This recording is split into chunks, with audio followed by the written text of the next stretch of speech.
Hello guys! Welcome to the vlog. Nakamotor kami at napadaan niya kami dito. Sa sobrang gutom namin, napa-order na kami ng 4 rice dito sa Sergeant 98 Bulaluhan.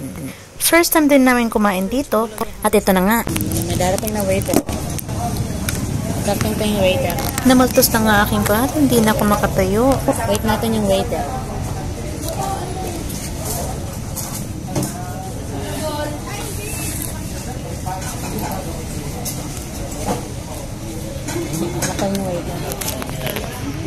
Wala pa yung waiter.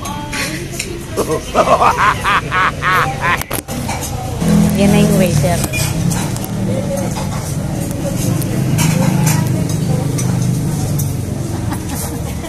Ano pa po mga order niyo? May kulang pa po. Ikaw na lang ang kuha. May kulang pa po. Ikaw na lang. Ang lang waiter dito.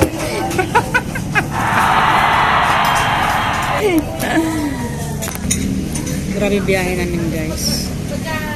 Pabagsak na ako sa motor.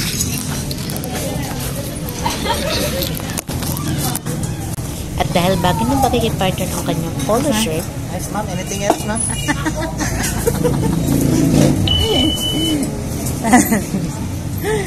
Palukuhan. Kaya na tayo.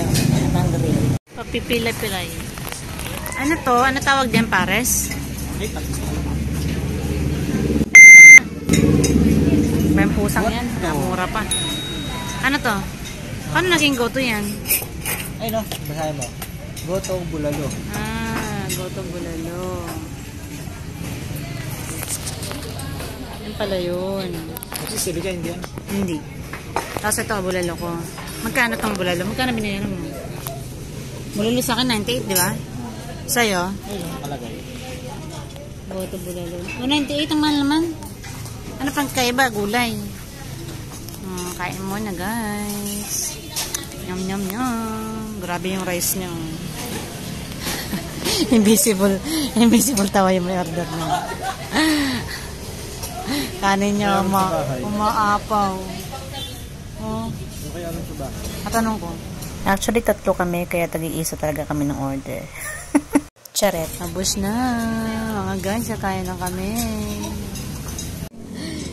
Ang sakit talaga ng paa ko dyan. Kaya si Jowan na talaga ang kumikilos dyan. Ganun-ganun lang yung food, pero napakasarap pala. Wow! Dito lang yun guys. May Santo Niño, may Kawayan Bulacan sa may Emma Town. Pag napadaan ka dito, makikita mo agad to kasi nasa gilid lang siya ng kalsada. Which is in.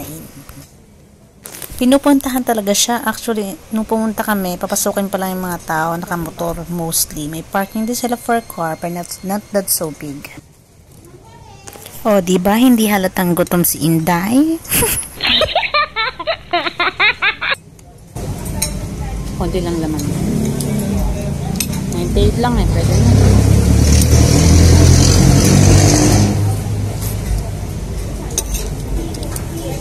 Diba? 98 ang yan sa akin. Pero sulit siya. As in, makakapangalawang rice ka pa. Bubble gum. Pero malambot. Malambot yung bagong gilid lang balat. Balat to eh. Kumbaga sa kudil.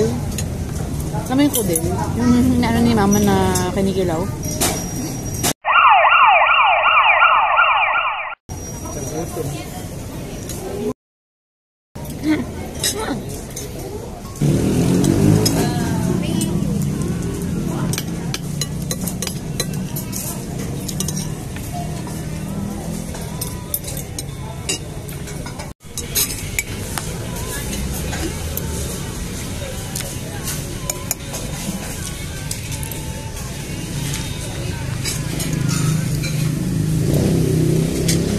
Sarap sana yung pansit kanina. Anong pansin? Oo, maganda pansit. Itsura niya pansit, pero yung parang yung sauce niya which pang ang sotang huni. Ay, parang palabok. Yung parang ganyan. Pero pansit daw siya. Masarap yun lang. Paitan no? At dapat bumili ka. Nakatikman mo. Pag marami ba bumibili? Wala akong mapepestuhan din eh. Ay, kaya. Parang take out lang kasi siya. Pwede na kumain sa ano. So hanggang dito na lang guys. Kaya daan na kay guys. Dito lang yan sa Sergeant 98, Bulaluhan.